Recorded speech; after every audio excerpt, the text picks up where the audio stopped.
When Jesus died on the cross, it said that the veil in the temple was torn. Why was this important? The veil in the temple separated the holies from the Holy of Holies. The Holy of Holies was the place where God's presence dwelt. So when the veil was torn, we now had direct access to God.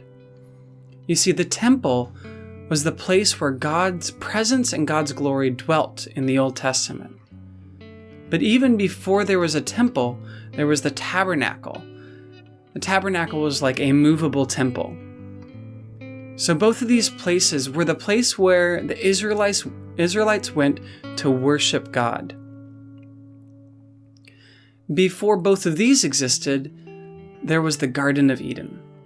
In the beginning, God created the heavens and the earth, and then he put man and woman into the Garden of Eden. And there's some striking similarities between the Garden of Eden and the later tabernacle and temple. Both were toward the east. Both were, as I mentioned, the place where God's glory dwelt. God commanded Adam to avad and samar in the garden, which is cultivate and keep the garden. Later on, God commanded the Levites to avad and samar the temple, which translates there to guard and keep. The temple is filled with garden imagery, and also there's fire imagery everywhere. In the garden, after Adam and Eve are kicked out of the garden, there's a cherubim placed at the entrance with a fiery sword. Well, when the Israelites had the tabernacle, they were traveling through the desert, and God's glory was shown as a pillar of fire.